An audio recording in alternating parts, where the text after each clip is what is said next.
Hi, this is Al from Lead Safety Solutions, just giving landlords sort of a clue as to what you should be doing before a lead inspector shows up to your house. The first thing you should understand is that we're looking at your paint. So if you see any paint in your house that is chipping or peeling, it's your responsibility to either do it yourself or get a licensed lead painter to come in and paint over that chipping or peeling area so that all the paint that might be loose or coming off is what they call encapsulated. It's covered over by other paint. And NDE recommends you use a licensed lead abatement person for anything that requires work. I give advice to people, if this is your first time, you're totally entitled to do it yourself, but after you've become a registered inspect a house on the NDE registry, you should always use a licensed person. So here's what I'm gonna do. The recommendation is that all your windowsills in your house, because that's where we're testing, have been cleaned and the surfaces be clean of any dust. In between tenants, you may have construction. Your tenants may have destroyed the house. You may have put a new fixture in your house, and all that can create a dust issue that gets all over that room, and if you have central air, it could be spread throughout the house. So what I'm doing right now is just showing you some cleaning techniques for your windowsills and your floors. So here we are in a living room, and I am going to clean this windowsill.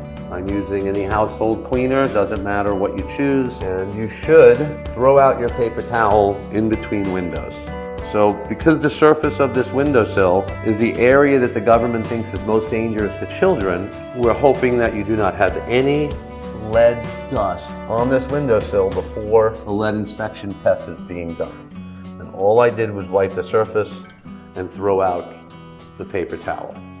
I'm now going to go over to this windowsill and do the same thing. And it's also recommended that you wear a mask. I am not wearing a mask right now, but I am giving you advice to wear one. I'm also going to take one more, or I should say I'm going to wipe in one more area. If you have old windows made of wood, the law says I have to not only take a sample from inside a window, called the window well, but also a floor.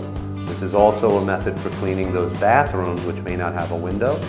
So I have to take a sample as a lead inspector of 2 tiles worth of space to check for lead dust. So here I am now cleaning 2 tiles worth, because this would be an area that the lead inspector would come and take 2 samples. If this were a bathroom, I generally take samples from the first 2 full tiles that I see. So this is the method for cleaning floors, and as a way of cleaning your whole house, obviously mopping and using mopping fluid and a mop, you can clean an area. And again, the better cleaning you do, the safer your house is.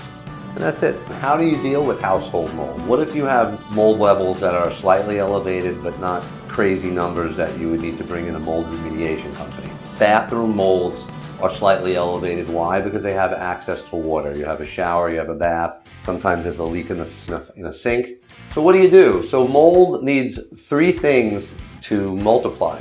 It needs water, it needs the right temperature, and no light. So what you'll notice in houses that are really new and apartments that are really new, they have mold much more often than old houses. Why? Because they don't have any drafts that come in.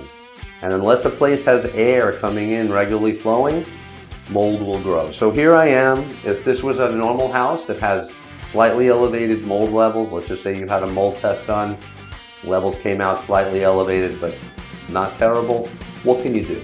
So the advice is you make or buy a bleach solution. Usually 10% of the water is made of bleach, and bleach kills mold. The rest of it is water. So you just spray your surfaces, every surface in a room, and you basically want to wipe all the surfaces free so that the spores are destroyed with the bleach. So that would be the top of your sink, inside of your sink.